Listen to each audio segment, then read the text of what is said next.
aider les gens comme on peut. Après, on n'a pas besoin d'être appelé, on peut s'arrêter parce que, je sais pas, il y a des gens qui ont besoin de nous, et c'est tout. Hein. J'imagine que c'est assez rare ce type de phénomène. Bah, moi, c'est la première fois que je vois ça. Hein. J'en ai 24, bah, ça va en 24 ans, c'est la première fois. Hein. On vous laisse partir en courant, aider du coup les personnes. Et en tout cas, bon, comme on vous le disait, ce phénomène météo, il s'est maintenant calmé. Mais on vous le disait, il y a encore beaucoup de rues inondées dans les rues de Paris actuellement.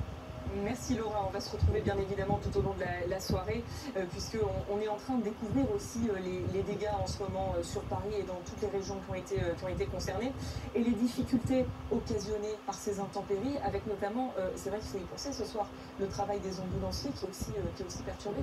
Bien sûr, tous ceux qui sont amenés à se déplacer, à accomplir des missions d'urgence, ont du mal à se déplacer. Ils sont comme tout le monde, ils sont pris par l'eau. Et puis, les inondations, etc., provoquent des bouchons, des ralentissements, ce qui génère beaucoup de difficultés pour tous ces métiers qui ont besoin de se déplacer et surtout de se déplacer vite. Ah, il faut faire un point aussi sur les transports.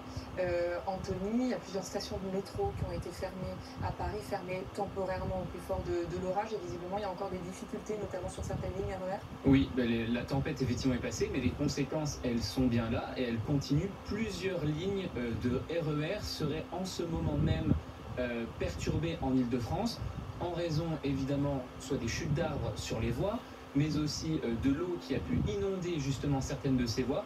Et donc actuellement, plusieurs dizaines, centaines, peut-être milliers de passagers sont coincés sur les voies de ces RER à cause de ce très puissant orage qui a touché la capitale et l'Île-de-France. Le déluge ce soir, cette tempête qui continue de balayer la France, qui remonte vers le nord, les conséquences dans les zones où ces intempéries sont passées, des bourrasques de vent, des averses, de la grêle aussi par endroits, avec des grêlons d'une taille là aussi extrêmement impressionnante. 42 départements qui sont toujours ce soir en vigilance orange, épisode exceptionnel. 3 ans qu'on n'avait pas eu une alerte orange aussi étendue sur le pays. Et les pompiers qui sont surchargés, saturés d'appels ce soir, les pompiers de Paris qui invitent à libérer la ligne de secours si votre appel ne relève pas d'une urgence avérée. C'est-à-dire, qu'est-ce qu'il faut comprendre par urgence avérée? Eh bien, si vous avez un petit peu d'eau dans votre cave ou s'il y a 2 ou 3 tuiles qui se sont envolées, on attend, la pluie s'est arrêtée, l'eau va baisser dans la cave et puis la tuile, on fera appel demain, quand il fera jour, à un couvreur qui en mettra une en toute sécurité. Mais surtout, ne montez pas sur les toits et n'essayez pas de jouer aux secouristes, vraiment ça n'en vaut pas la peine. C'est toujours la problématique quand il y a des intempéries, le risque de suraccident. On se dit voilà, on va essayer de réparer une tuile sur la toiture qui est partie, on va essayer de protéger sa voiture, et c'est à ce moment-là où on se met en danger. Oui, complètement, et on le voit sur les images.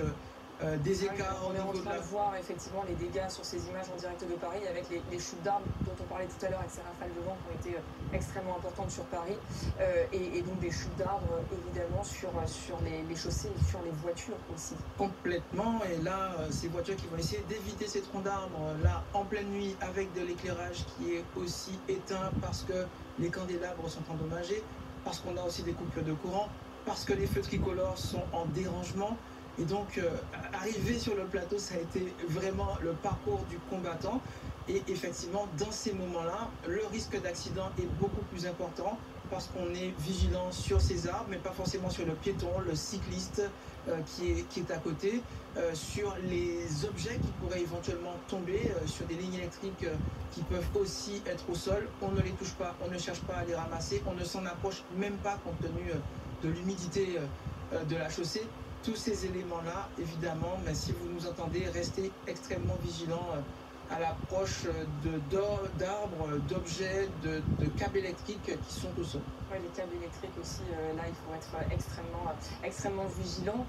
Quand est-ce que les pompiers commencent à débrayer la chaussée, à retirer les arbres? À partir de quel moment? Ce ne sont pas les pompiers qui vont déblayer la chaussée là où les voitures et les véhicules circulent. Sur les axes principaux. Sur les trottoirs, ils ne le font pas. Par contre, il y aura forcément ce qu'on appelle des reconnaissances qui doivent être faites, puisque on voit que des branches et des arbres sont tombés, mais on ne sait pas s'il y a quelqu'un dessous ou pas. Enfin, quand on se déplace à plusieurs, on peut prévenir les secours. Quand on voit que notre ami à côté se retrouve coincé sous une branche, quand on est tout seul et que vous avez un arbre, une énorme branche qui vous tombe dessus, et bien malheureusement, il peut se passer plusieurs minutes, voire plusieurs heures avant qu'on vous retrouve. Donc le vrai sujet là est là, il n'est pas très tard ce soir, il y a encore un petit peu de circulation, un petit peu de monde, mais il fait nuit. c'est aussi un risque qu'il ne faut pas négliger, s'assurer que personne n'est coincé sous ces arbres qui sont tombés. Il faut aussi faire le point, Anthony, sur l'activité électrique qui a été très intense. Oui, alors on n'a pas encore le chiffre des nombres de foudres, d'éclairs qui sont tombés, mais il y en a eu plusieurs milliers. On peut d'ailleurs les voir sur une animation de la carte BFM TV qui va en fait vous montrer les impacts de foudre qui sont partis du sud-ouest jusqu'au nord-est. Il y en a eu en ce moment plusieurs milliers. Ils ont donc commencé par le sud-ouest. Ils sont arrivés en Île-de-France vers 21h. Et cette foudre, ces orages, eh bien voilà, on la voit ici. Alors ça, ce sont les précipitations. Mais cette foudre, ces orages, ils vont se décaler. Donc il va encore y en avoir. Il faut être très prudent parce que la foudre, eh bien, ça peut provoquer de très importants dégâts, même si on est dans une habitation. Donc il faut être extrêmement attentif. Plusieurs milliers d'impacts de foudre enregistrés pour l'instant ce soir. Et on avait vu justement lors de précédents épisodes ces derniers mois des maisons qui avaient été frappées par la foudre parce que effectivement toutes les maisons ne sont pas munies de paratonnerres. Sans paratonnerre, il y a un risque d'être... Alors il y a toujours un risque à la foudre, ce sont des courants extrêmement importants. La réglementation a fait évoluer le câblage des maisons qui doivent aujourd'hui disposent parfois de moyens de protection. On a dans la mesure du possible certains équipements sensibles, d'entreprises sensibles, des onduleurs, des machines qui vont absorber cette énergie qui peut tomber sur les lignes électriques mais aussi sur les câbles téléphoniques et donc remonter jusqu'aux équipements et aux boîtiers télécommunications. On a tout un ensemble de dispositifs qui peuvent être protégés.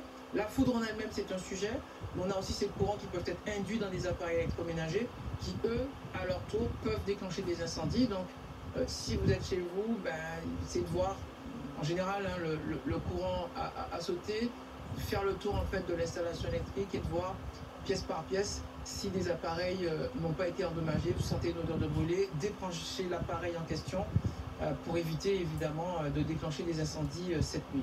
Alors que l'on continue de voir toutes ces images témoins que vous nous envoyez et continuez à le faire et merci pour votre participation à cette émission. N'hésitez pas d'ailleurs à venir témoigner sur l'antenne de BFM TV ce soir pour nous raconter comment vous avez vécu. Vous êtes en train de vivre cet épisode météo extrêmement intense. Je disais une alerte exceptionnelle inédite depuis 3 ans. Antoine Forestier, on vous retrouve en direct de Rouen en Normandie, la Normandie qui a été particulièrement touchée et là aussi les habitants ont-ils été surpris, alors on était en alerte orange, les habitants ont-ils été surpris par la puissance de ces orages?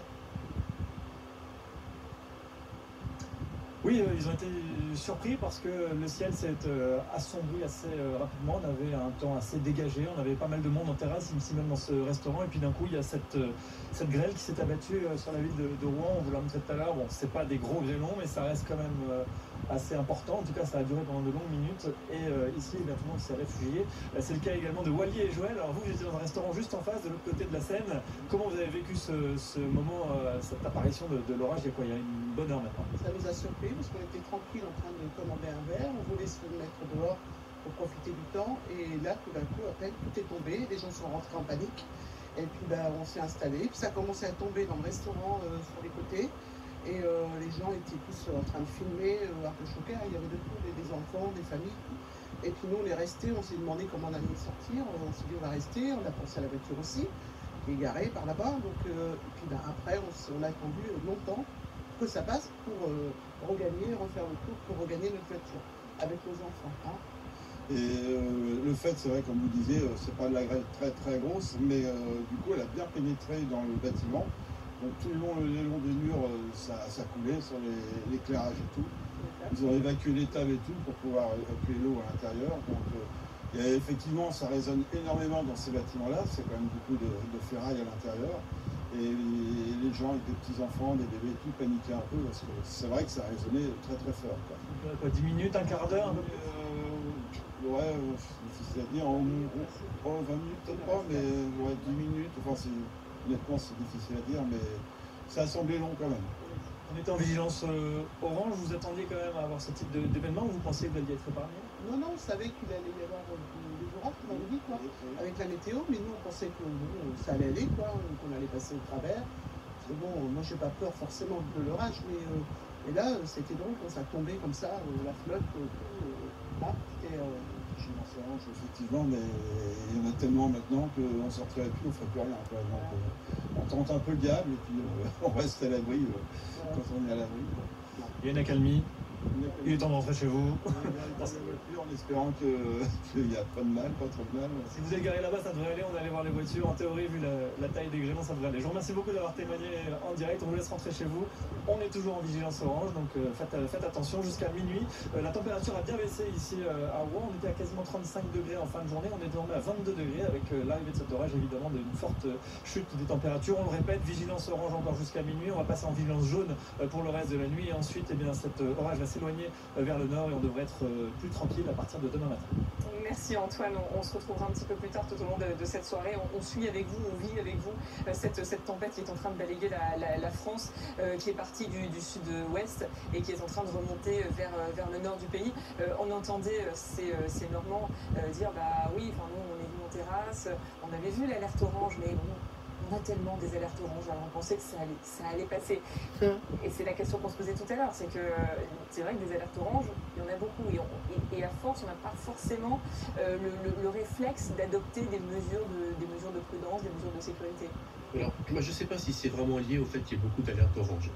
L'une des vraies raisons, c'est aussi dans notre fonctionnement cognitif. C'est-à-dire que l'être humain, il a tendance systématiquement à vouloir se rassurer lui-même. C'est-à-dire que notre cerveau veut nous rassurer. Donc, quand on reçoit une information qu'il y a une alerte orange, enfin plutôt une vigilance orange ou une vigilance rouge, faisons la différence entre vigilance et alerte, eh bien l'orange, notre cerveau nous dit oui, mais moi ce soir il fait chaud, j'ai plutôt envie d'aller boire un verre, puis ce serait quand même pas de chance si ça me tombait dessus. Ça, c'est notre fonctionnement cognitif. Maintenant, c'est vrai que on peut se poser la question, mais la météo n'est pas une science exacte. Ce soir, on a dit que c'était orange, on voit bien par endroits qu'on aurait presque pu dire, en tout cas Météo France aurait pu dire que c'était rouge. Et puis dans un département, l'orage a pu frapper très fort à certains endroits et pas du tout à d'autres. Et ceux justement qui ont été épargnés pourraient dire mais nous c'était pas orange du coup, c'était même presque vert. Voilà, donc moi je crois qu'il faut vraiment écoutez les prévisions des météorologues. À partir du moment où on vous explique que c'est orange, eux ont identifié un vrai risque, un vrai danger, et il faut absolument écouter leurs conseils. L'épisode a été extrêmement tu vois, regardez-moi dans ma chambre combien il fait. Je vais vous montrer ça de suite. Là, dans les prochaines heures, on va mesurer aussi les dégâts. On va 30 degrés à 22h35. sur les vidéos que vous êtes en train de nous envoyer. 30 degrés. Très nombreuses sur la rubrique témoin du site BFM TV. Il y a aussi le QR code qu'on affiche régulièrement en antenne, donc n'hésitez pas à nous partager vos images et la façon dont vous avez vécu cet épisode. Thomas Joubert nous a rejoint. Bonsoir Thomas, pour évoquer avec vous des dernières informations autour de ces intempéries. Ces intempéries d'une ampleur exceptionnelle. Il y a cette alerte donc de Météo France dont on vous parle depuis tout à l'heure. Désormais 42 départements concernés. Cette alerte aussi du Premier ministre François Bayrou sur le réseau social X. François Bayrou appelle à la plus grande prudence dans les déplacements de chacun. Il remercie d'avance les forces de secours qui vont être mobilisées. On imagine toutes ces prochaines heures. François Bayrou qui était à l'Assemblée nationale ce soir. La séance à l'Assemblée a dû être suspendue en raison de gouttes d'eau, de fuite dans l'hémicycle. Le président de la séance a donc demandé l'intervention des pompiers. Alors, les dernières infos dont nous disposons, Perrine, ce sont les Landes qui ont été frappées en premier par cette super cellule orageuse. On a observé, vous allez le voir, des grêlons de 6 cm dans le secteur de Pérorade, également dans les Hautes-Pyrénées au nord de Tarbes. Les Pays de la Loire ont ensuite été touchés. On a par exemple la ville de Blois qui était balayée par ces orages vers 19h. Des grosses quantités de poussière ont été soulevées, des arbres déracinés, des tuiles arrachées. On en vient maintenant à Paris. L'orage a touché les quartiers ouest avec des bourrasques de vent intenses et s'est relevé en haut de la Tour Eiffel. Ça a soufflé à 112 km/h. J'ai d'autres relevés aussi, 98 km/h à Villacoublay dans les Yvelines, 87 km/h au Parc Montsouris. Il y a donc évidemment des dégâts à Paris, en région parisienne. Des inondations touchent actuellement le réseau du métro parisien. Au moins 4 lignes sont perturbées, la 1, la 2, la 9 et la 12 avec des stations fermées. C'est le cas, vous le voyez, de Franklin, Roosevelt sur les Champs-Élysées, Victor Hugo, Alma Marceau ou encore à la porte de Versailles. Voilà pour ces dernières infos. Merci beaucoup Thomas. On a vu, Anthony, les images de ces grêlons, parce que là aussi il faut parler, il faut s'arrêter un peu de ces orages de grêle qui ont encore une fois été très importants, très localisés dans certaines régions. Des grêlons jusqu'à 6 cm de diamètre, comment on explique de telles dimensions? Eh bien, tout simplement parce que avec la chaleur, le nuage était très important. Et il faut s'imaginer l'intérieur d'un nuage d'orage, un petit peu comme le tambour d'une machine à laver. À l'intérieur, on a les gouttes de pluie qui gèlent parce qu'il fait moins 10, moins 20, moins 30 degrés, donc ce sont des micro-cristaux. Et avec les bourrasques qui sont à l'intérieur du nuage, eh bien, les cristaux montent, descendent dans le nuage et donc grossissent. Et à un moment donné, lorsque leur masse est si intense et qu'elle devient plus forte que le vent, elle tombe.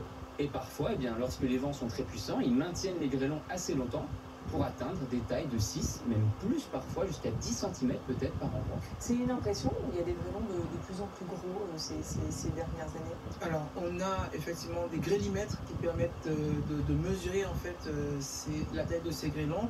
Ce que l'on constate en tout cas, c'est l'intensité des phénomènes.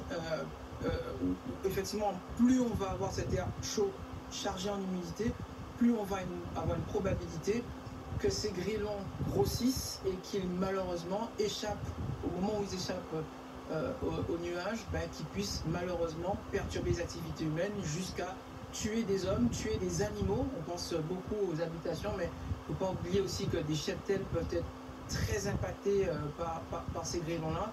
Là, malheureusement, sur les épisodes qu'on a jusqu'à présent, sur les bilans qu'on a, les principaux décès sont liés aux chutes d'arbres, aux chutes d'objets. D'où l'importance de rester vigilant. Pour la grêle, c'est facile de se mettre à l'abri, évidemment chez soi quand on peut ou dans sa voiture, pour échapper à ces masses de glace qui sont encore blessées. On a, du point de vue historique, des épisodes au XVIIIe, au XIXe siècle, au XVIe siècle, où ces grêlons, avec des habitations ou des modes de vie que l'on n'avait pas aujourd'hui, ont tué des dizaines de personnes ou parfois impacté des batailles entières. Donc ce n'est pas nouveau d'avoir des grêlons qui provoquent des dégâts. Ce que l'on constate en revanche, c'est l'intensité des orages, leur imprévisibilité, vous le disiez. C'est aussi ça qui est difficile pour nous.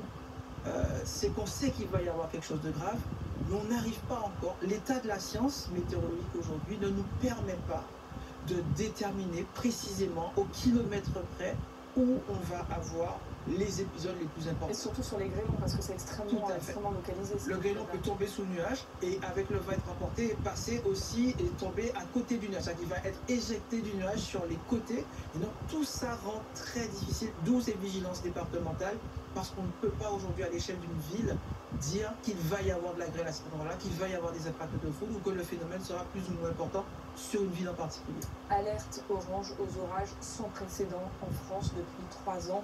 Épisode météo remarquable que nous sommes en train de vivre ce soir. Cet épisode orageux qui a traversé la France, qui est parti du sud-ouest et qui remonte vers le nord. Bonsoir Jordan, vous habitez à Boulogne. Merci de nous accorder quelques minutes pour nous raconter un peu comment vous avez vécu cet épisode météo. Alors franchement, ça a été surprenant, ça a été soudain. Sincèrement, j'ai pas eu le souvenir des coutumiers d'avoir vu une rafale de vent aussi importante. Pour vous dire, moi j'étais en ce moment-là en train de rentrer dans mon entrepôt. J'ai eu le temps de regarder ce qui se passe, de fermer la porte, et une demi-seconde plus tard, il y a le toit d'immeuble voisin qui s'est effondré et qui s'est retrouvé devant ma porte. Donc à une seconde près, j'aurais pu être dessus. Donc vraiment, c'était très impressionnant. Donc c'est-à-dire, vous avez vu le toit de l'immeuble à côté s'effondrer, c'est ça? Complètement, en fait, j'ai fermé la porte, j'ai ouvert la porte d'entrepôt quand j'ai vu que ça s'est assombri. J'ai regardé ce qui se passait, j'ai vu le vent, j'ai fermé la porte. Une demi-seconde plus tard, il y a tout le toit de l'immeuble voisin qui s'est effondré et dont les morceaux sont restés devant ma porte. C'était vraiment impressionnant.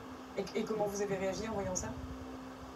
Du coup, on a essayé d'appeler les pompiers parce que surtout qu'il y avait des morceaux qui traînaient encore à moitié sur l'immeuble, donc ça pouvait être très dangereux pour les passants.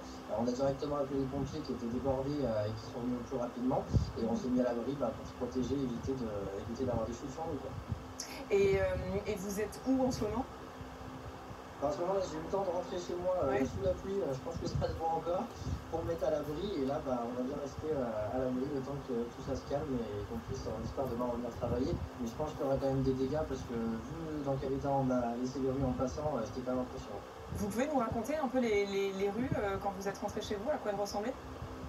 Sincèrement, les rues, c'était vraiment on avait vraiment l'impression que c'était le mot, qu'il y avait une tempête qui était passée, tous les arbres étaient arrachés, on devait zigzaguer sur la route avec la voiture pour essayer de se créer un chemin entre les barrières, les arbres arrachés, les poubelles renversées. Sincèrement, c'est la première fois, en tout cas, moi j'ai le souvenir d'avoir une tempête comme ça sur Boulogne.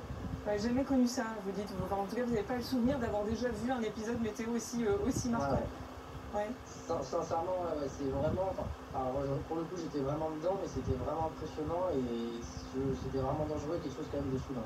Et vous appréhendez un peu demain le retour sur vos lieux de travail à l'entrepôt? Alors, vous parliez d'un entrepôt, vous travaillez où exactement?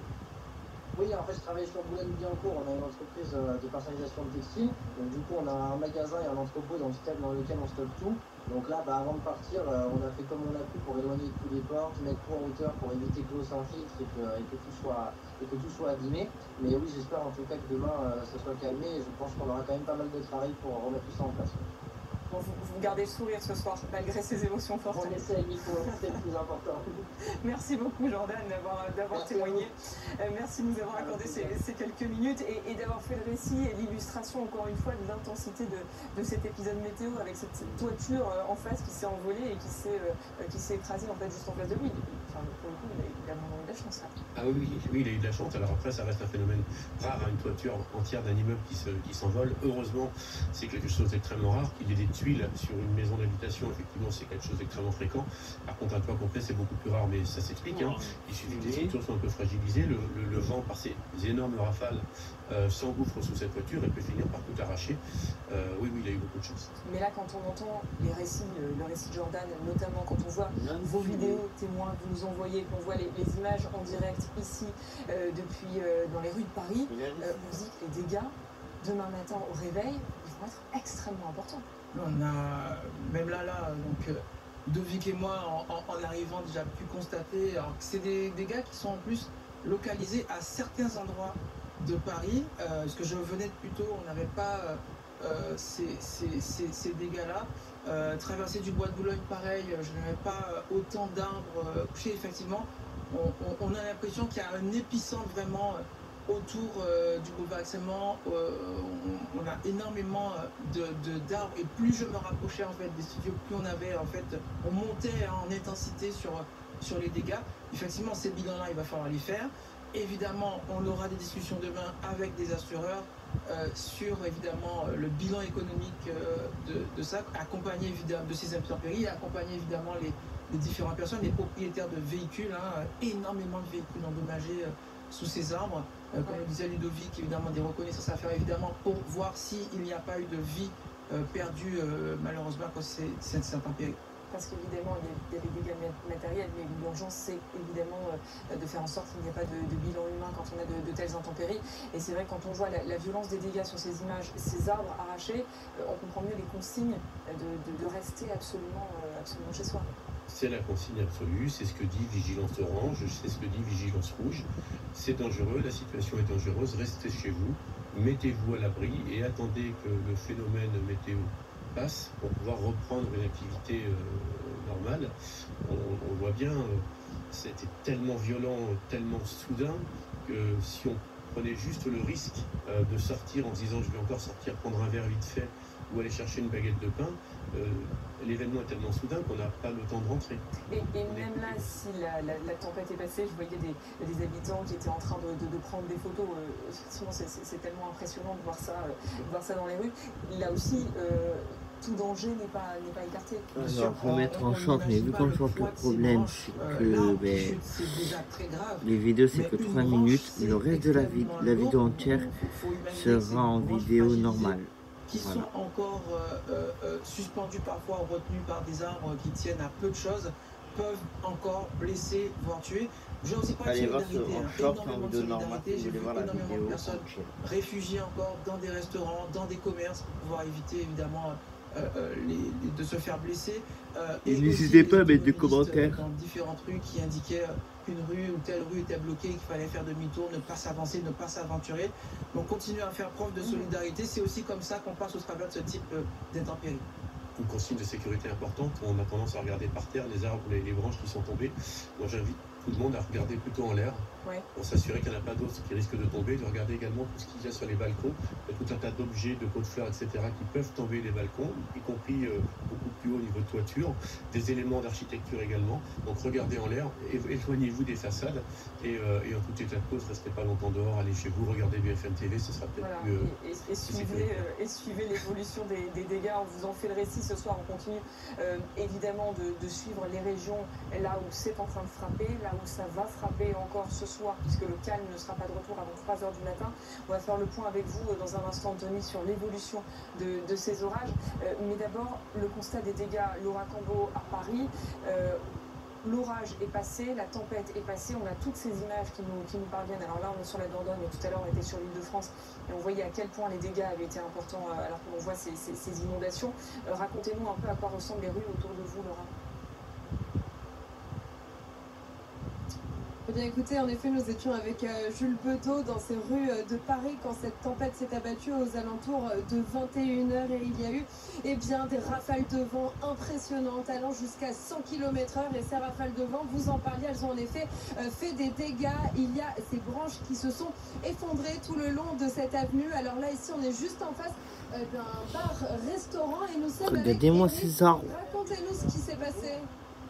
Eh ben, bonjour, je mange régulièrement à la pizza Villa Eva, voilà, très bien d'ailleurs. Et on a eu donc les premières trompes d'eau et on a entendu un grand fracas et on s'est aperçu que quasiment un arbre est tombé entièrement sur la place. Et comme j'ai quelques outils, je me suis proposé pour essayer de déblayer après avoir prévenu les pompiers qui sont en cours d'intervention mais qui sont débordés du fait que sur tout le boulevard, tout ce qui était arbre susceptible de tomber et que dans la rue ou dans le boulevard. Montrez-nous en effet quel est l'outil que vous avez pris, montrez-nous ce que vous faites depuis tout à l'heure. C'est juste une scie égoïne toute bête, voilà, qui est pratique pour couper le bois. Et depuis, j'essaie d'élaguer pour libérer la terrasse de la Villa Eva. Ça vous a impressionné ce qui s'est passé quand même? Oui, bien sûr, oui, on est en train de manger, on entend un grand fracas, on se demande ce qui se passe. On a un arbre qui tombe quasiment devant nous. Oui, ça impressionne. Ouais. Ça rappelle les tempêtes de 99 et autres, où on est face à un déluge et on attend juste la fin pour savoir qu'est-ce qui a été détruit chez nous ou à côté et comment on peut se rendre utile. Et là, comme vous le disiez, ça a été très bref, mais c'est tout le long de la nuit. Oui, ça a duré quoi? Ouais, c'est comme un cyclone il a dû prendre quoi, 10 minutes pour tout embarquer.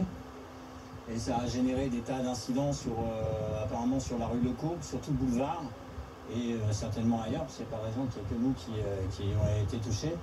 Et voilà, moi si je peux rendre service en attendant l'intervention des forces,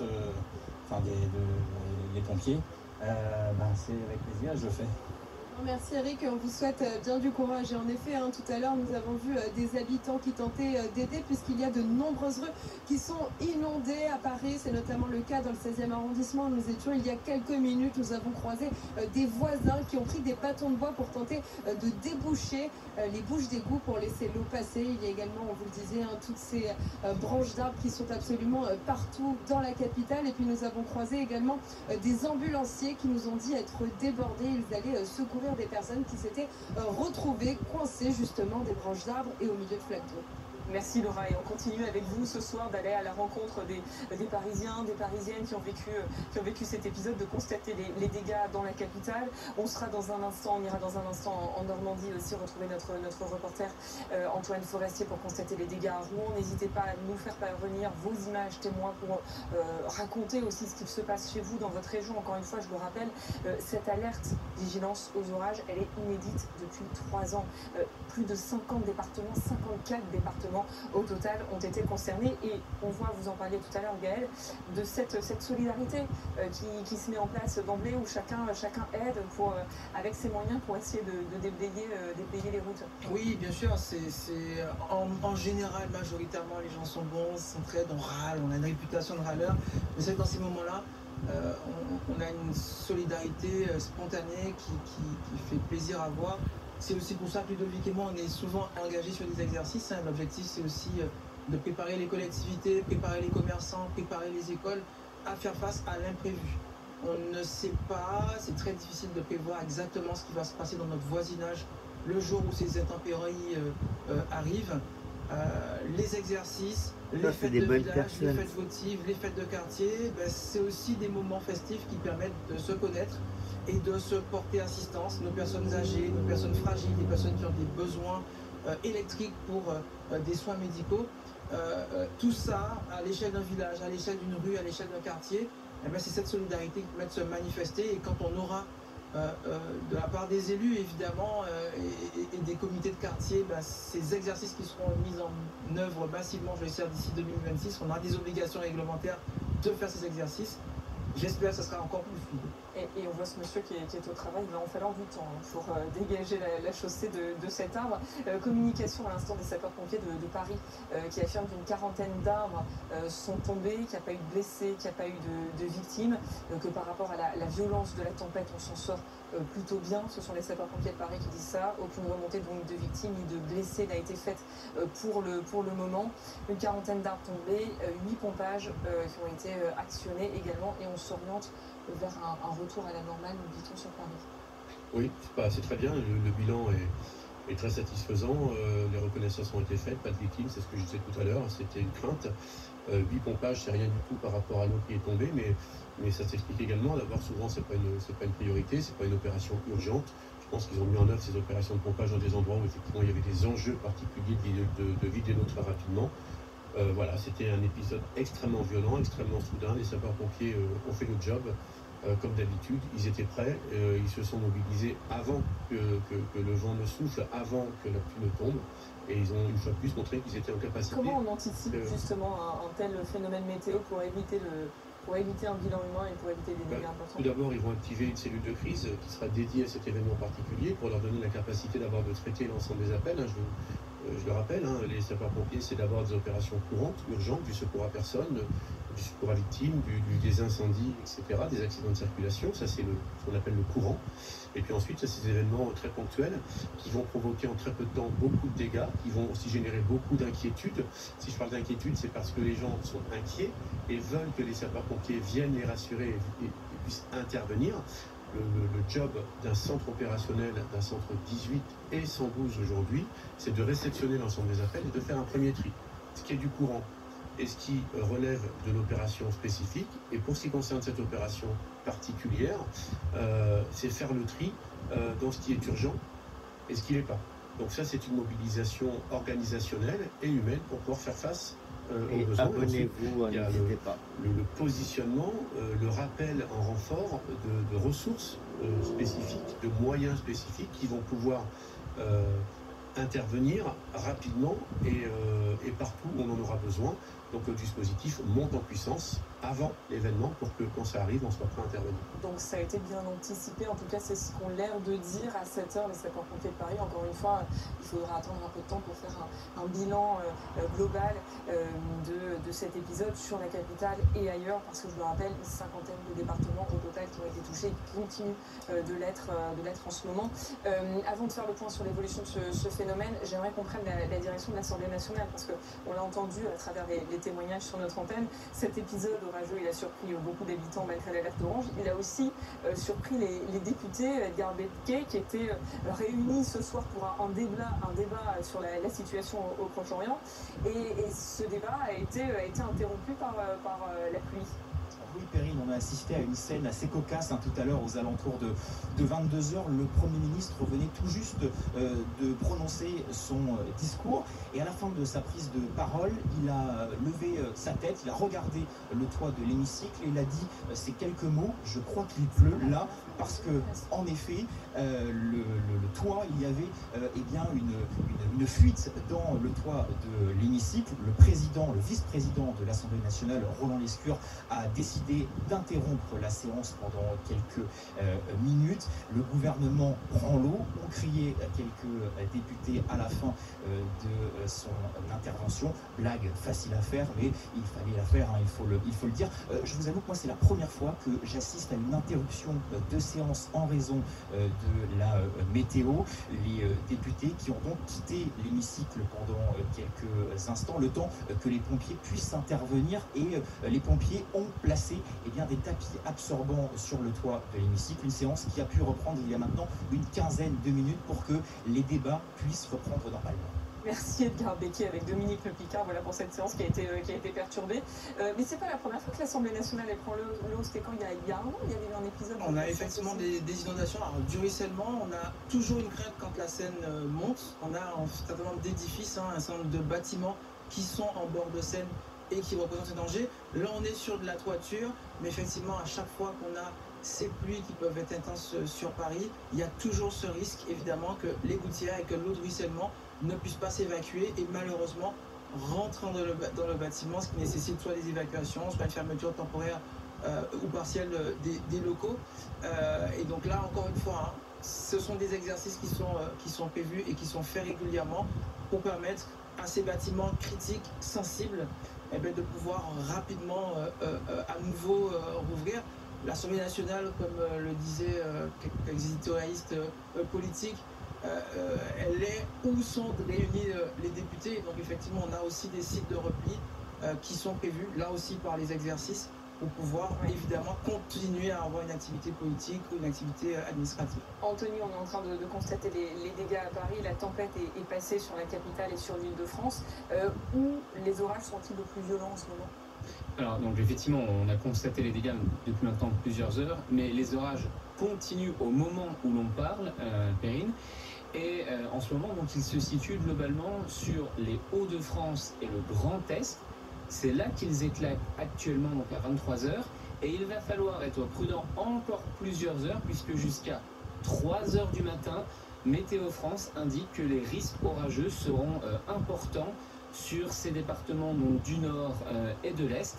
Donc prudence évidemment si vous habitez ces départements, puisque ce que l'on a vu à l'image sur BFM TV depuis maintenant plusieurs heures, ça va arriver chez vous, peut-être en ce moment même ou dans les heures qui viennent. Pas de retour au calme donc avant 3h du matin. Avant le milieu de la nuit, pas de retour au calme et on reste très vigilant. Donc extrême prudence. On fait le bilan ce soir et on continue de suivre en direct cet épisode orageux remarquable avec ces images notamment de l'heure qui nous parviennent, des images témoins. On a énormément d'images témoins ce soir, donc encore une fois ça témoigne de l'ampleur de cet épisode. L'heure, lieutenant-colonel Benjamin Barthes, bonsoir, vous êtes le chef de service du 10-27. Quelle est la situation déjà à l'heure où on se parle dans l'heure? Bonsoir, alors au moment où on se parle, pour un bilan à 22h30, pour un épisode qui a débuté dans le département à 20h, on a déjà réalisé 120 interventions sur la totalité du département. C'est la partie ouest du département qui est le plus impactée. Et donc pour ces 120 interventions, on a reçu plus de 600 appels au centre de traitement d'alerte, à savoir que c'est 6 fois plus que sur une journée normale. Et pour lui, réaliser ces 120 appels. Ouais. Et quel type d'intervention? Alors c'est principalement des assèchements épuisements ou des prises en compte de fils électriques tombés sur la voie ou sur les bâtiments, ou même pour le cas d'une commune de l'ouest du département, un effondrement de clocher sur une église. Et quel type de moyens, combien d'hommes sont mobilisés? Alors au moment où on se parle, 120 sapeurs-pompiers sont mobilisés directement sur le terrain. Et puis en fait, 500 pompiers pour la totalité sont mobilisables sur l'ensemble du département. Et sans parler également des services partenaires, à savoir les agents du département de l'Eure. Vous pouvez déjà nous faire un premier bilan de l'étendue des dégâts sur le département pour c'est trop tôt? Et c'est encore trop tôt, et pour ce qu'on sait au moment où je vous parle, ça concerne surtout la partie ouest du département qui, sur le secteur de Bernay notamment, a été très impacté par la foudre et puis la grêle et les violentes pluies. Mais c'est trop tôt pour faire un bilan un peu plus fin sur l'ensemble du département, puisqu'on est toujours dans une phase de recensement des appels de la population. Pas de bilan humain, pas de victimes, pas de blessés à recenser? À l'heure où je parle, pas de victimes recensées pour le moment. Vous avez dû procéder à des sauvetages, des mises en sécurité? Et non, également, pas ce genre d'intervention. C'est vrai que les citoyens sont de mieux en mieux préparés à ce genre d'événement. Effectivement, leur prudence nous évite de réaliser ce genre d'intervention et de nous concentrer sur l'événement et puis sur les interventions courantes qui restent notre priorité. Merci beaucoup, lieutenant-colonel Benjamin Barthe, d'avoir été en direct avec nous. Voilà pour le bilan ce soir dans l'Eure. Épisode passé aussi, vous confirmez, sur le département de l'Eure, cet orage qui est en train de remonter vers le nord, pas d'accalmie. Avant 3 h du matin, on va prendre la direction de Paris, où l'on vous retrouve, Samy Sfaxi. On entend beaucoup de témoins depuis tout à l'heure nous expliquer à quel point ils ont été surpris par la violence de ces intempéries. Oui, tout est terrible. Alors là, très sérieusement, je me trouve avenue Montaigne, qui a été en partie totalement inondée. Alors vous avez cette image assez surréaliste, ce monsieur, cet homme qui sortait de ses bureaux et qui a enlevé ses chaussures pour rejoindre tout simplement son véhicule. Il est pieds nus avenue Montaigne, et c'est vrai que la situation elle est quand même assez chaotique. Il y a des barrières, en tout cas des tables qui ont été érigées pour que les passants puissent traverser. Alors moi-même, je dois vous avouer que j'ai sacrifié les chaussures pour vous faire ces images, voilà.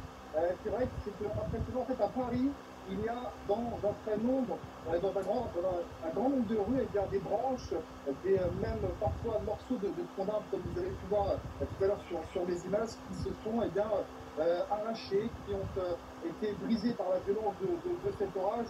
J'ai essayé de m'approcher un peu à mon ami Rémi Buzy qui m'accompagne à côté du Med. Voilà, parce qu'il faut faire attention, il y a quand même des bouches d'égouts qui sont à proximité. Mais regardez, c'est vraiment impressionnant l'eau et montrer très rapidement une partie des véhicules qui va regardez-moi ça, c'est le niveau de l'eau est monté jusqu'au rond. Et c'est vrai que regardez, moi je suis au niveau allez, on va dire au niveau des tibias, et c'est vraiment très très impressionnant. Encore une fois, vous les avez vu, ces images d'arbres arrachés. Alors on rappelle vraiment la prudence pour parce que vous en pensez, vous dites dans les commentaires. Et bien voir ces images, vraiment éloignez-vous des troncs d'arbres, puisqu'avec la charge de l'eau et avec le vent, et bien, ça peut être très dangereux. Moi j'ai vu vraiment des morceaux de troncs qui se sont littéralement abattus sur la route, qui ont brisé des abribus, qui ont brisé également certains panneaux publicitaires. Et là, avenue Montaigne, il y a cette accumulation d'eau véritablement impressionnante. Alors regardez, là, ce sont ces tables qui ont été installées pour que tout simplement les gens puissent traverser. Alors bon, moi j'ai pas pris les tables, encore une fois, j'ai laissé dans l'eau, mais voilà, c'est vrai que ces images elles sont assez fortes. Oui, et c'est ce que nous disait Ludovic Pingano, soyons très prudents une fois la tempête passée. À la fois, il faut garder au sol, mais il faut garder en l'air aussi, parce qu'on n'est pas à l'abri de nouvelles chutes d'arbres ou de nouvelles chutes de branches. Samy, vous êtes sur l'avenue Montaigne qui est connue aussi pour ses magasins de luxe, ses hôtels de luxe. Il y en a certains qui ont été inondés aussi? Ah bah écoutez, en tout cas, on a vu les personnels un peu s'activer à tout va pour d'abord tenter de fermer les portes et peut-être aussi d'étancher, de mettre une forme d'étanchéité au niveau du bas de porte pour éviter que l'eau pénètre à l'intérieur des boutiques, puisqu'encore une fois elle est montée très haut. Là il y a ce monsieur qui est en train de repartir avec son véhicule. Alors lui il a un gros 4x4, ça va être plutôt simple pour traverser cette marée. Bonne soirée monsieur.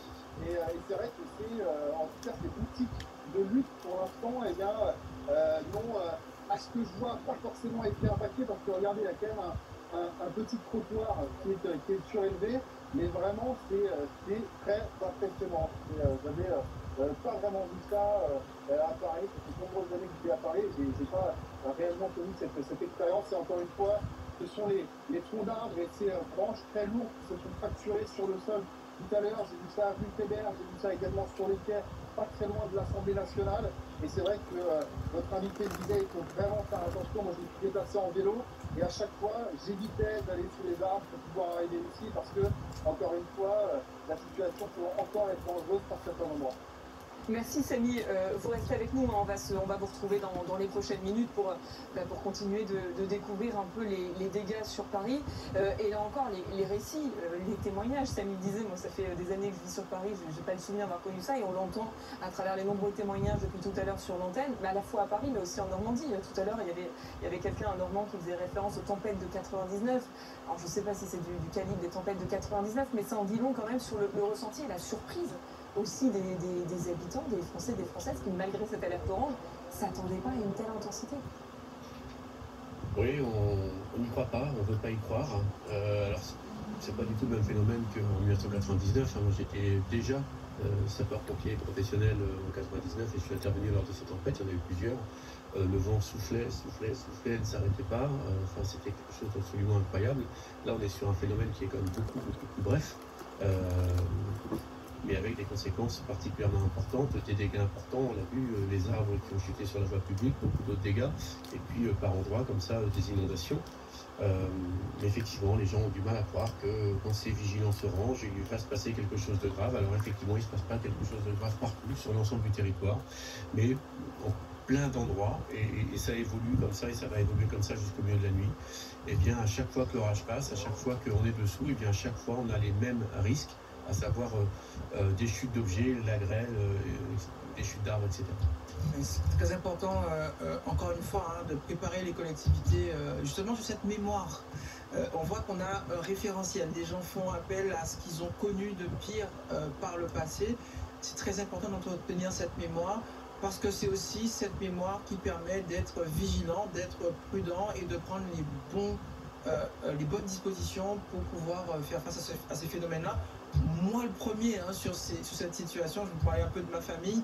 Ce matin, j'ai briefé les membres de ma famille qui sortaient. Alors, c'est mon réflexe, mais ça doit être aussi un réflexe en entreprise, dans les collectivités, dans les médias aussi, de répéter sans cesse et d'avoir peut-être de nouveaux formats, de nouvelles manières de dire, d'expliquer. Tout ça, c'est ce qu'on essaie de faire ce soir. Des réflexes de prudence, les explications et malheureusement un bilan humain.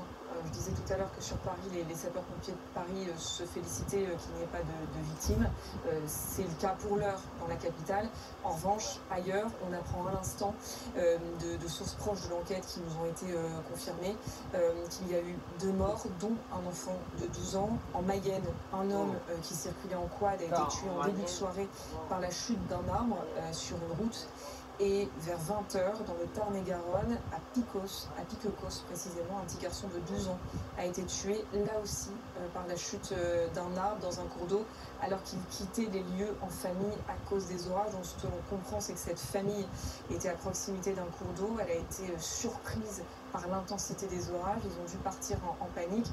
Et c'est à ce moment-là qu'il y a eu une chute d'arbres. C'est un des dangers principaux dans ce genre d'intempéries, de phénomènes météo. Oui, malheureusement, c'est très compliqué quand on est en pleine nature, quand on est dans un parc, de pouvoir échapper malheureusement à ces phénomènes-là. Donc effectivement, là, le bilan s'alourdit et j'espère qu'il ne sera pas plus important d'ici à demain, puisque l'épisode n'est pas terminé.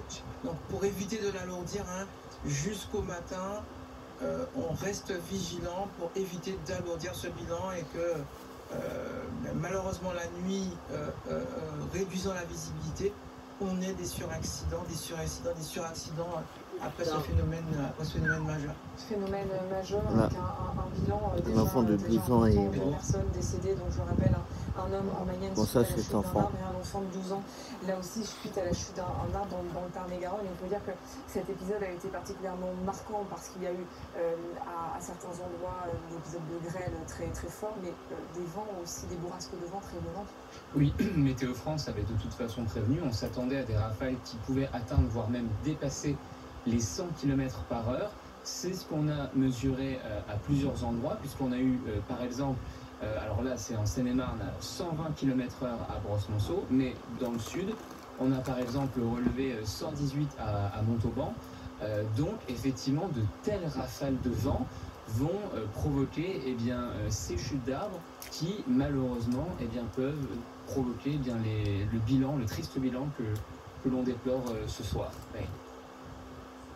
ces chutes d'arbres, effectivement, qui sont, je le disais, l'un des principaux dangers avec ces rafales de vent. Que faire là, je reprends la situation tragique autour de cette famille, avec cet enfant de 12 ans, ils sont au bord d'un cours d'eau, ils sont surpris par cet orage. Ils ont eu le bon réflexe en fait, à partir du moment où il y a eu l'orage, ils se sont précipités pour quitter ce cours d'eau. Ils n'auraient pas pu agir différemment? Non, mais c'est toujours difficile de dire ce qu'il aurait fallu faire, mais la vigilance orange sert à ça. On n'attend pas que l'orage arrive pour fuir. À partir du moment où la vigilance orange est diffusée par les services de Météo France, on doit, à ce moment-là, cesser nos activités et se mettre à l'abri. Malheureusement, on pense toujours que ça arrivera aux autres. Ça fait des années et des années que je suis amené à gérer toute une situation de crise et je suis toujours effaré de voir que c'est toujours la même chose. On pense que ça n'arrivera pas et puis finalement on se retrouve dans des situations comme ça absolument dramatiques. J'ai eu enfant des réflexes que j'ai encore en tant qu'adulte sur ces questions.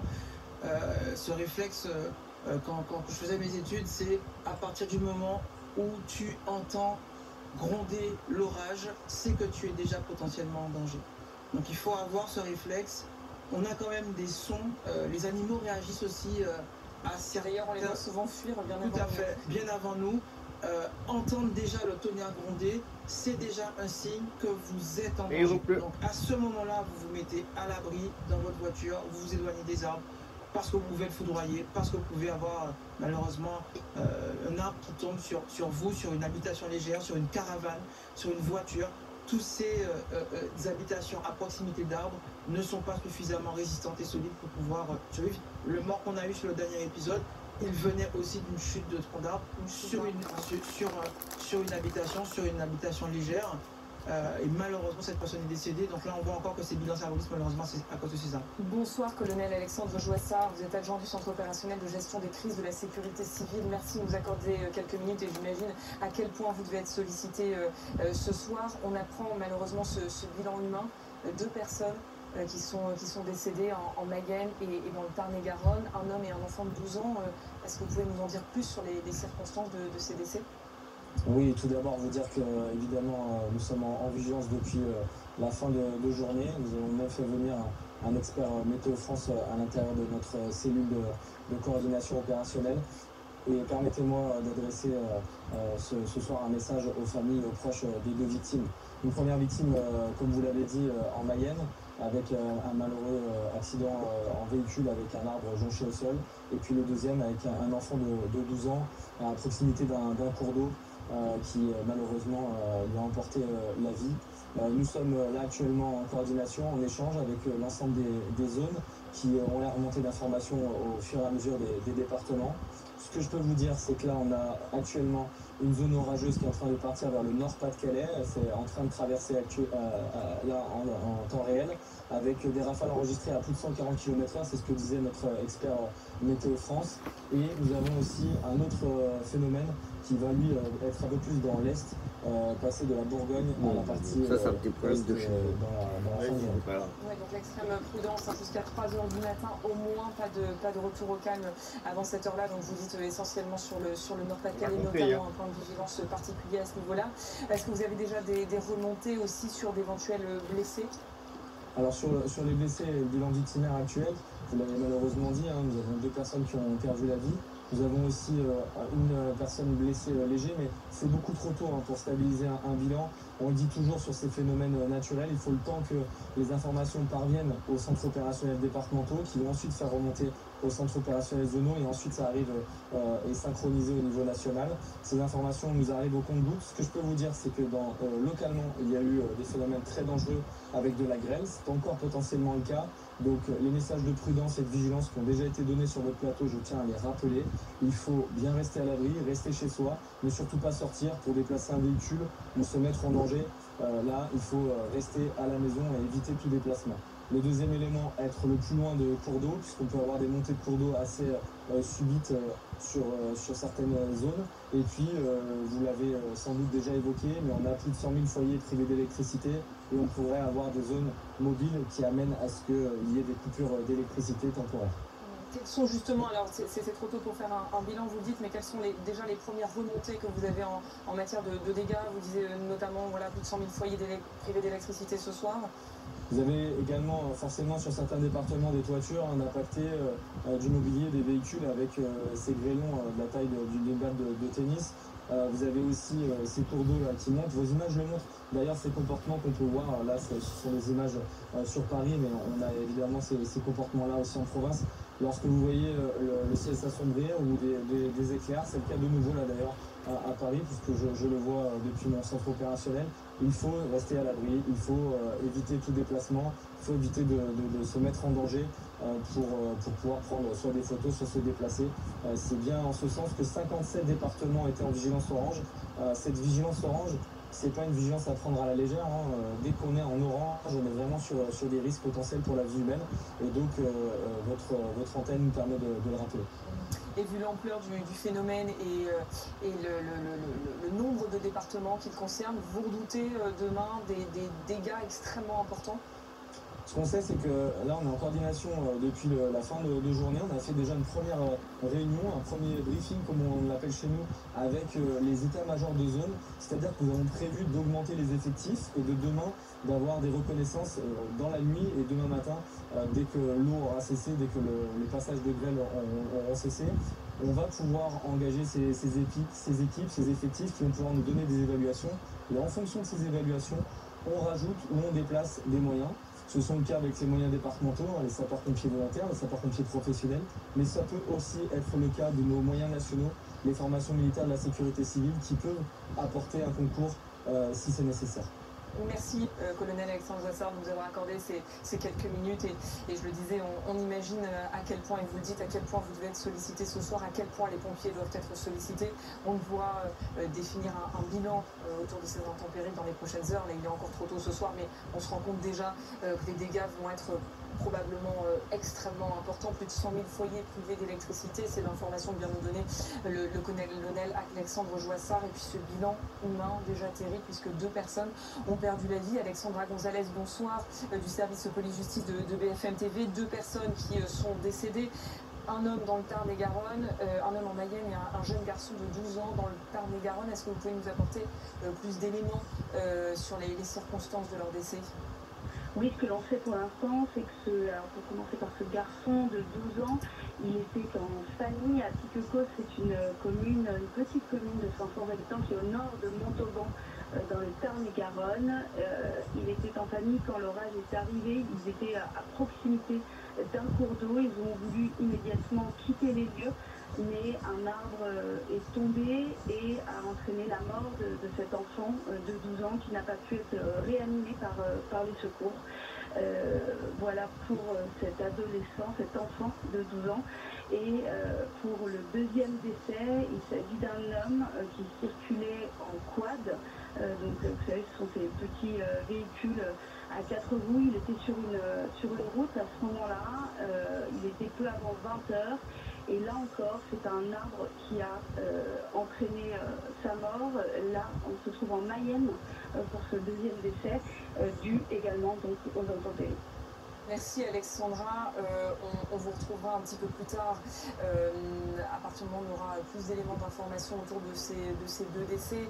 Le colonel Alexandre Joissard nous disait il y a un instant, il est encore trop tôt pour établir un bilan humain complet, du temps que cet épisode orageux n'est pas terminé, avec une vigilance particulière, Anthony, sur le Nord-Pas-de-Calais et sur l'Est du pays désormais. Oui, puisque ce sont les 2 grandes régions qui n'ont pour l'heure pas encore été concernées par les orages que nous vous montrons maintenant depuis le début de la soirée. Donc grande prudence, puisque je le rappelle, Météo France qualifie ces orages de phénomènes potentiellement dangereux. On attend donc de la grêle, parfois grosse, 5-6 cm, peut-être même plus, de très fortes rafales de vent. On a tout à l'heure Météo France qui a indiqué jusqu'à 140 km/h qui ont été mesurés. C'est extrêmement intense. Et puis aussi, évidemment, on l'a vu à Paris, des précipitations soutenues très fortes en un temps très bref. Ce cocktail va provoquer encore des dégâts sur donc ces régions des Hauts-de-France et du Grand Est.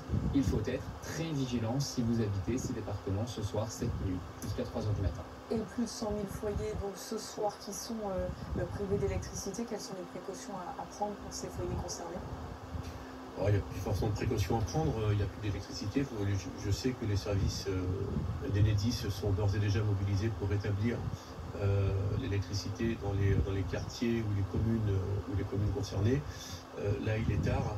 Je suis tenté de dire, laissez le frigo et tout ce qui est aliments au frais, n'ouvrez rien, et puis attendez tranquillement demain matin, puis voir un petit peu plus clair, il est l'heure de dormir. Qu'est-ce qui explique la puissance de ces orages? Là, on a une différence de température entre les phénomènes caniculaires qu'on a pu avoir. On a frôlé les 40 degrés à certains endroits. Quand on voit les relevés météorologiques, on a perdu entre 10 et 15 degrés à certains endroits. C'est dire à quel point au sol déjà la température a baissé, mais à quel point le choc titanesque qu'il y a eu, l'échange d'énergie qu'il y a eu entre cet air chaud, humide, que l'on a eu tout au long de ces journées, hein, et la transpiration des arbres, on a l'activité humaine, on a toute cette chaleur. C'est d'ailleurs ce qui rend difficile aussi les prévisions, c'est ce qui va être difficile en collision. Ça donne naissance à ces phénomènes-là, et cette énergie échangée, elle se précipite en grêlon, en pluie, en vent. C'est toujours des phénomènes naturels. Donc on a besoin aussi quelque part de cette eau, on a besoin de cette pluie. On a des déficits hydriques, il faut le rappeler. On a des nappes phréatiques qui sont basses dans le Morbihan à certains endroits. Donc on a besoin quand même de cette eau. Donc c'est des équilibres qui essaient de se faire. Hein. Ces phénomènes météorologiques sont là aussi pour équilibrer l'apport en eau. Malheureusement, moi tu vois 30. Les températures sont extrêmes, ça ne se fait pas calmement et on a des dégâts humains, matériels et évidemment malheureusement des calamités agricoles. Ouais, ces orages, effectivement, on a une pensée pour les agriculteurs où les dégâts peuvent être assez forts. Ce soir, orages qui sont la conséquence des très fortes chaleurs. Je cherche un peu mon thé parce que je vous avoue que extrêmement élevé et on entend ces témoignages. Moi, je n'avais jamais connu je ça, cache, je coupe 2 minutes la caméra. J'ai pas de souvenir depuis ma naissance d'avoir connu un phénomène aussi intense. On avait aussi des ouais, non, 28, ça va. Qui expliquaient à notre reporter, on a vu la vigilance orange, mais on s'attendait vraiment pas à ça. On s'attendait pas à une telle intensité. Et quand on voit le bilan humain ce soir avec 2 personnes qui sont décédées, un homme en Mayenne et puis ce jeune garçon de 12 ans dans le Tarn-et-Garonne, visiblement avec sa famille, ils étaient près d'un cours d'eau et ils sont partis précipitamment en voyant l'orage arriver. Et c'est là qu'un arbre s'est effondré sur ce jeune garçon et qu'il a perdu la vie. C'est vrai qu'on peut s'interroger, on avait cette vigilance orange, plus de 50 départements qui étaient en vigilance orange. Qu'est-ce qui fait qu'il n'y a pas eu de vigilance rouge? Eh bien, tout ça, alors Météo France l'expliquera sans doute, mais pour l'instant, les phénomènes que l'on observe correspondent à une vigilance orange, des phénomènes dangereux. Même quand on voit, parce que pardonnez-moi, mais quand on voit les images là à Paris, les dégâts, effectivement, ça fait très longtemps qu'on n'a pas vu un phénomène météo aussi intense à Paris qui est en alerte orange. Totalement, mais le problème des orages, et on en a effectivement parlé, c'est qu'ils sont à la fois très brutaux, mais aussi très difficiles à prévoir. L'orage aurait pu éclater à quelques dizaines de kilomètres de Paris. Ce soir, il a touché la capitale. Ce sont des phénomènes que Météo France a très bien anticipés dans sa vigilance orange. Des chutes d'arbres, des grêlons que l'on a connus, mais aussi des rafales de vent très puissantes. Ça correspond totalement à la vigilance orange, mais malheureusement, c'est vrai que Paris n'a pas l'habitude de tels phénomènes. On se souvient quand même que début mai, on avait eu un épisode orageux très intense avec de très gros grêlons qui avaient là aussi encore touché la capitale. Paris était en vigilance orange, l'Île-de-France était en vigilance orange. Ce sont des phénomènes qui rentrent totalement dans ce type de vigilance, mais malheureusement, on n'est pas toujours habitué, en tout cas les Parisiens, à les connaître comme on vient de le connaître ce soir. Alors qu'on voit les habitants qui sont en train d'essayer de déblayer la route, de dégager ces voies, parce que là aussi ça va être un travail dans les prochaines heures. Demain matin, les gens vont retourner à leur travail, donc il va falloir dégager toutes ces routes. les services de la ville de Paris vont être au travail. Là, on est effectivement à Paris. J'ai vécu des événements comme cela en province et les gens ressortent beaucoup plus facilement des tronçonneuses. Je doute que beaucoup de Parisiens... Oui, on avait quelqu'un avec une scie. Alors on a vu une scie tout à l'heure, mais effectivement les services techniques de la ville de Paris vont se mettre au travail dès cette nuit d'ailleurs. Les sapeurs-pompiers ont procédé au dégagement des arbres et des branches qui pouvaient gêner la circulation et surtout celles qui pouvaient présenter un réel danger pour les automobilistes ou les passants ou les cyclistes. Maintenant, voilà, il va falloir remettre tout ça en ordre. Ça va prendre du temps, mais malheureusement, ça fait partie des dégâts habituels lors de gros orages comme cela. Ce qui est très particulier aussi, c'est que Paris est touché, mais c'est beaucoup de départements qui sont touchés. C'est aussi ce qui donne cette impression d'un événement extrêmement grave, et c'est pas parce que ça s'étale sur tout le pays que c'est plus rouge. En réalité, ça reste orange par rapport à la gravité. Et moi, il faut le rappeler, je crois que ça peut être beaucoup plus grave que cela. Il peut y avoir beaucoup plus d'eau, des montées des eaux bien plus importantes. On aurait pu avoir également des inondations. Il y a eu quelques quartiers qui ont été inondés essentiellement parce que les bouches d'égout étaient bouchées ou ont été obstruées par des feuilles ou des poubelles, etc. Mais ça peut être bien plus grave que cela. Le bilan est dramatique sur l'ensemble du territoire national. 2 décédés, c'est 2 décédés de trop. Mais il aurait pu être bien plus grave que ça. On a parfois des épisodes très violents sur des endroits très localisés où on se retrouve malheureusement avec beaucoup plus de victimes. Et c'est ce qui fait la spécificité de cet épisode, et on voit à travers toutes les vidéos témoins que vous nous envoyez, on a rarement reçu autant de vidéos parce que cet épisode il est très étendu. Au plus fort d'événements, il y a 57 départements qui étaient en alerte orange. Là on en est à 42 désormais. Fin de vigilance n'est pas prévue pour tout de suite, pas de retour au calme avant 3h du matin. Gaël, comment vous qualifiez-vous l'intensité de cet épisode? Est-il remarquable? Est-il exceptionnel? On a quelque chose d'exceptionnel sur les vents qui ont pu être mesurés, notamment sur la taille des grêlons aussi à certains endroits. On a malheureusement une répétition d'épisodes. On se posait la question tout à l'heure à la pause sur quand l'Assemblée nationale avait été inondée. C'était la tempête Kirk au mois d'octobre 2024. On avait déjà eu des inondations à l'Assemblée nationale. Donc on a effectivement la capitale qui est régulièrement là. On a quand même une succession d'événements qui rappellent que des métropoles, Rouen, Paris, sont aussi des territoires, certes, épargnés régulièrement par ces épisodes, mais qui peuvent aussi survenir dans des zones très habitées, très denses.